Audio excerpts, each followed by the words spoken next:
Hey foodies! Today I'm going to be teaching you how to make your very own homemade bammies. Can't cook. Think you know you pay your pretty look. You want to live a restaurant and come done man bank book.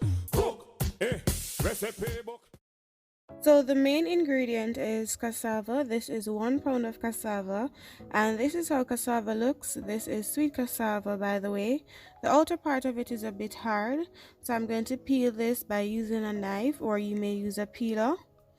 And once I've peeled this, I'm just going to wash it, and then I like soaking my cassava in some water for like 10 minutes because I think it's really hard. So after that, I've drained the water, and you are going to need to either grate this, or you can use your blender. Add these in your blender with some water, or you can use your food processor. Now I'm just doing it the old-fashioned way by grating it using the smallest part of your grater. Just be careful when using a grater because you don't want to grate your fingers or anything like that. And this is just a few pieces, so that's why I'm grating it. But of course, if you're making a lot of bammies, then you won't want to grate that much. Well, I wouldn't want to grate that much cassava. Now here it is. It is very soft right now, and you do not want all this liquid in it. So the next step is to squeeze out all or most of the liquid. So you're going to need something like cheesecloth, or my grandma always uses like a pillowcase that she has specifically for this, a cotton pillowcase. Here I'm using something like a cheesecloth. I'm just going to place as much as I can hold in on my cloth right now, as much of the grated cassava on it. Then I'm going to fold, and I'm going to wring out the juice. I'm going to wring out as much as I can in a separate container, or you can wring this over the sink.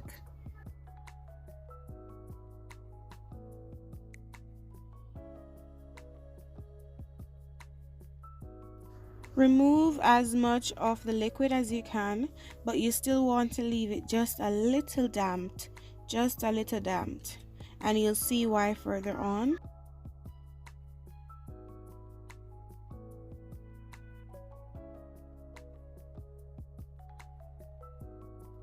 Now this is it, nice and ringed. All you need to do is remove this from your cloth and add it to another container in which you're going to use to turn this into cassava flour. Once again, you add it to your cloth, you just cover it, you just fold it, and then you just wring enough to remove as much of the juice as possible.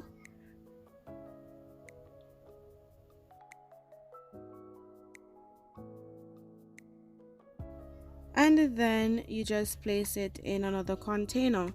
So here now, this is all I've gotten from it. So what I'm going to do is I'm going to be using my hands, and I'm just going to be breaking this up into small pieces because now it has clumped together because I was wringing it.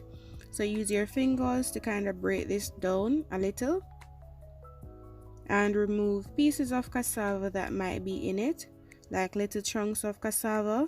Now you're going to take some and you're going to rub it between your palms.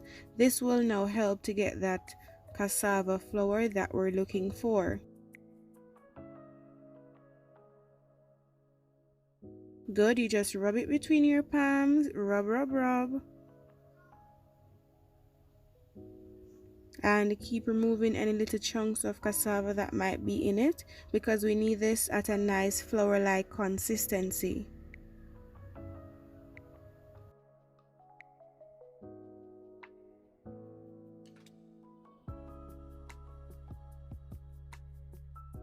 This does take a little time, but it's worth it.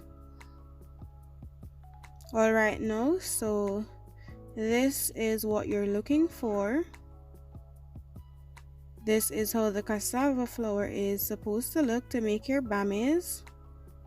Lovely. And it's not too dry right now, it's still a little damp, and that's good.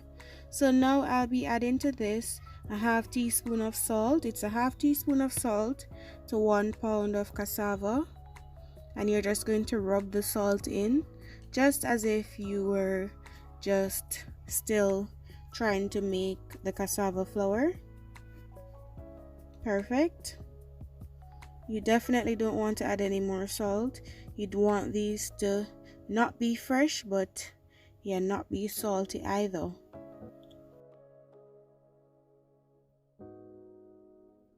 And this is perfect right now. This is all you need. This is the cassava flour that you need to make the bammies. Nice. So on to making the bammies, you're going to need something like a mini springform pan or something that has an opening on both sides, a cookie cutter, whatever shape you want your bammies to be, but bammies are normally round. I placed this in pot which is over low heat. Ensure that your stove is turned down to the lowest it can go, and here I'm adding just about 5 spoonfuls of the cassava flour mixed with the salt in. And this is why you needed it a little damped, because you're going to need all that heat. It's going to slow cook. You're going to need all that heat to cook this from the bottom going right up. And so if it's dry from then you won't have a nice, nice soft bammy. So I want mine to be 1 inch thick, so that's why I added that much to mine. You can make yours thicker, you can make yours flatter, you can even make it bigger. It's all up to you. You could just add the cassava flour to the whole pot here to make one big one, but I just want to make some small bammies. So after about 5 minutes, I'm going to press everything down. I didn't press everything down from the beginning because I want that heat to rise up, get with that dampness that's in the cassava flour to cook, and then I press it down. Now I'm just leveling this to get it nice, neat, and now take the shape of the bammy, so when I remove the springform pan, everything just won't crumble. Okay, when I raise this up, look at this. The bottom has come together. I don't want this to burn, and a springform pan is perfect because I can just release it just like that, take it off. Perfect. See, my bammy is not falling apart right now. It has formed well, so now I'm just going to take my time and I'm going to flip my bammy. Good. And this is something that will be filled with crumbs basically when you're making it. So you just need to press down now on the other side. Lovely. Nice. Let this slow cook for another 5 minutes on that side.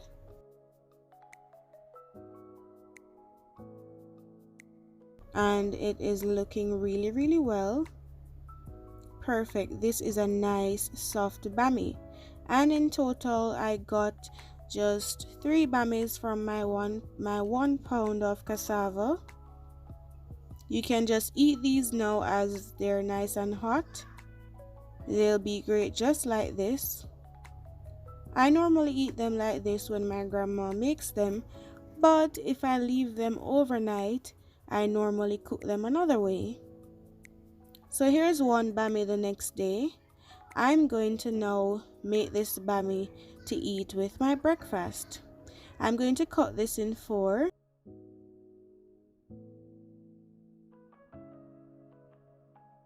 And you could even fry these as is because they're small. So here I've just cut them into the 4 pieces, and I'm going to soak these. So I have here 1 cup of milk, and you can use coconut milk, regular milk, the milk of your choice, or even water to soak them. I really love the flavor it gets from coconut milk. So next I'm going to be adding to this a 1/4 teaspoon of cinnamon. And this is only because this is for breakfast. If I was doing this with Escovitch fish, none of this would be, no cinnamon needed. I'm also going to be adding a pinch of salt. So this is why, you don't need to add all that salt either in your bammy from the get-go.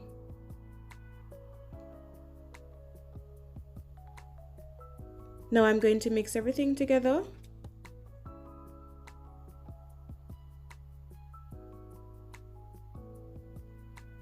That's great. Then I'm just going to place the pieces of bammy in. And because these bammies are nice and you know they were well cooked, basically I'm just going to leave them for 10 minutes for them to soak in this. Now after the 10 minutes, here I have some oil in a pot and the pot is over medium heat. I'm going to place the pieces of bammy that I removed from the milk and all of that in the oil. You just need to pat dry them a little first. Then you put them in your oil and you fry them until they're nice and golden brown on each side. About 3 minutes on each side will do over the medium heat. And these will not be dry after you finished frying them, because they were soaking in all that milk and also they weren't dry from the get-go. Just get them nice and golden brown on one side, flip them and allow them to get nice and golden brown on the other side. Then you remove them from your oil. Nice and lovely. And you can eat this with whatever you want for breakfast. Bammies are normally eaten with escovitched fish or steamed fish, but this way is just for breakfast. Here again are the 3 bammies I got from my 1 pound of cassava. Homemade bammies food is made easy in ROMA'S kitchen. Let me know what you think about this video in the comment section. Of course, if you like the video, don't forget to give the video a thumbs up, share the video, subscribe to the channel, turn your post notifications on, visit my website at roma'skitchen.net. Until next video.